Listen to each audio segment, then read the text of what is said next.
एक दिन नारद मुनि निराश चेहरे के साथ वैकुंठ पहुंचे। भगवान विष्णु अपने आराम और ऐश्वर्य में लीन थे और माता लक्ष्मी उनके पैर दबा रही थी। प्रणाम माते लक्ष्मी। माता, इस तरह से रात दिन आपको प्रभु के पैर दबाते हुए देखकर दिल को बहुत ठेस पहुंचती है।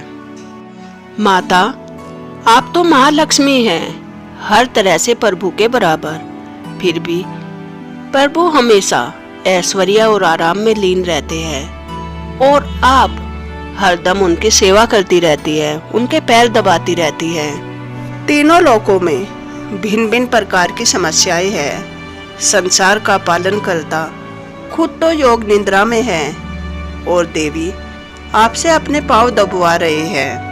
हे नारद ऋषि, आज आप अपने आराध्य से इतने रुष्ट क्यों हैं? अपने स्वामी की सेवा करना मेरा धर्म है और मुझे इससे बहुत संतुष्टि मिलती है। यह तो चिरंतर सत्य है।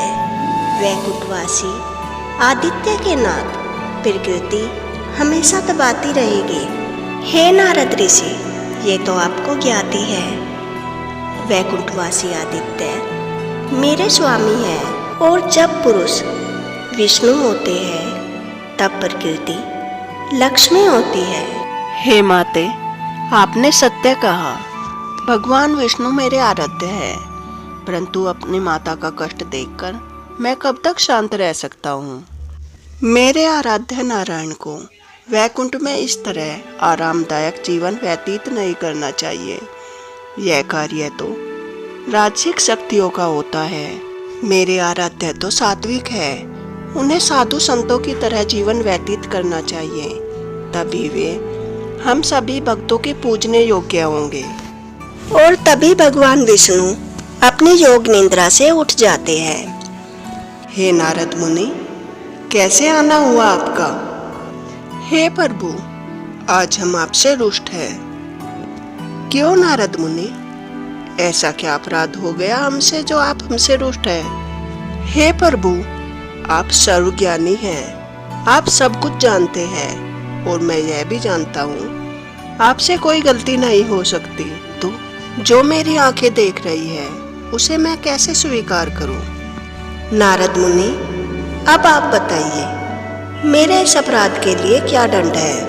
हे प्रभु, मैं आपको क्या दंड दे सकता हूँ, परंतु मेरी यह इच्छा है कि आप ऐसा जीवन व्यतीत करिए जो आपके पद वाले देवता को शोभा देता हो। जिस प्रकार महादेव दिन रात तपस्या में लीन रहते हैं, बस मेरी यही इच्छा है। तथास्तु। भगवान विष्णु वैकुंठ से अंतर ध्यान हो जाते हैं और वे संसार में अपने तपस्या के लिए एक उचित स्थान ढूंढने लगते हैं, परंतु कई दिनों तक ढूंढते रहने के बावजूद उन्हें कोई उचित स्थान नहीं मिलता।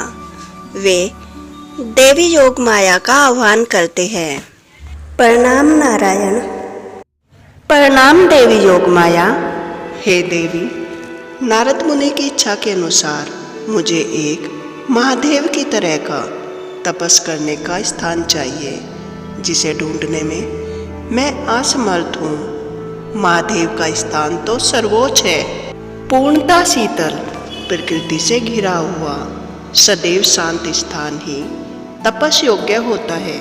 हे नारायण, अगर आपको महादेव का स्थान इतना प्रिय है तो और कोई स्थान क्यों, आप महादेव का स्थान ही ले लीजिए। हे देवी, आप यह क्या कह रही है? यह कैसे संभव है?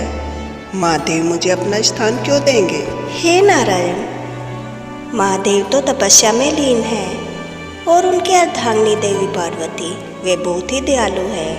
अगर आप उनसे उनका स्थान मांगेंगे तो वह अवश्य ही देगी और महादेव उनकी बात कभी नहीं टालेंगे। हे देवी, मुझे यह आभास हो रहा है, यह कार्य हम सीधा सीधा नहीं कर सकते। उसे करने के लिए छल की आवश्यकता होगी।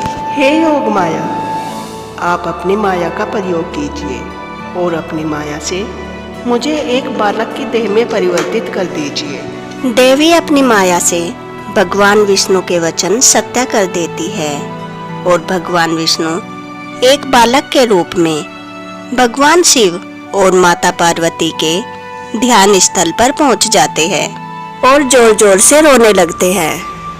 और माता पार्वती का हृदय रोते हुए बालक को देखकर करुणा से पिघल जाता है। हे बालक, क्या हुआ? क्यों रो रहे हो तुम? परंतु भगवान विष्णु तब भी रोना बंद नहीं करते और लगातार रोते रहते हैं। उनके रोने की आवाज से भगवान शिव अपनी तपस्या से जाग जाते हैं और उस बच्चे को अपने गोद में ले लेते हैं। हे बालक, क्यों रो रहे हो? क्या समस्या है तुम्हारी? मुझे बताओ, मैं अवश्य तुम्हारी सहायता करूंगा। क्या आप वचन देते हैं आप मेरी सहायता करेंगे? अवश्य बालक, हम तुम्हें वचन देते हैं, हम तुम्हारी सहायता अवश्य करेंगे। आप अपना वचन तोड़ेंगे तो नहीं? नहीं नहीं, हम अपना वचन नहीं तोड़ेंगे। और भगवान विष्णु अपने असली रूप में आ जाते हैं। प्रणाम महादेव। प्रणाम देवी पार्वती। ज्येष्ठ, आप? हे नारायण, ये क्या लीला थी आपकी? हे महादेव, अब समय आ चुका है, आप अपना वचन निभाए। मुझे तपस के लिए इस स्थान की आवश्यकता है, आप मुझे अपना स्थान दे दीजिए। माता पार्वती और भगवान शिव नारायण की बातें सुनकर हंसने लगते हैं। ज्येष्ठ, अगर आपको इस स्थान की आवश्यकता थी, आप सीधा सीधा मांग लेते। इस लीला की क्या आवश्यकता थी? भगवान शिव और माता पार्वती अंतर्ध्यान हो जाते हैं और भगवान विष्णु पद्मासन में तपस्या करने लगते हैं। परंतु भगवान शिव का तपस स्थान इतना आरामदायक नहीं था, वहाँ हमेशा बर्फ पड़ती रहती थी। भगवान विष्णु के देह पर बर्फ गिरने के कारण वे कांपने लगते हैं। ये सब वैकुंठ से माता लक्ष्मी देख रही थी। मेरे स्वामी कितनी पीड़ा में हैं, ये मुझसे सहन नहीं होगा। उनके सारे कष्ट मैं अपने ऊपर ले लूँगी, परंतु उन्हें कोई कष्ट नहीं होना चाहिए। और माता लक्ष्मी भगवान विष्णु के पीछे एक बद्री पेड़ का रूप ले लेती है और सारी बर्फ बद्री के पेड़ पर गिरने लगती है। भगवान विष्णु को इससे बहुत राहत मिलती है। बद्री की शाखाएं भगवान विष्णु तक बर्फ नहीं पहुंचने देती और भगवान विष्णु अपना तपस जारी रखते हैं। माता लक्ष्मी का यह कार्य देखकर नारद मुनि को समझ आ जाता है। माता लक्ष्मी भगवान विष्णु की सेवा इसलिए नहीं करती कि भगवान विष्णु चाहते हैं उन्हें यह कार्य करके खुद को संतुष्टि मिलती है, इसलिए वह ये कार्य करती है। माता लक्ष्मी के बद्री अवतार के नाथ के रूप में भगवान विष्णु बद्रीनाथ कहलाए। कई युगों पश्चात नर और नारायण ने भी उसी स्थान पर तपस्या की।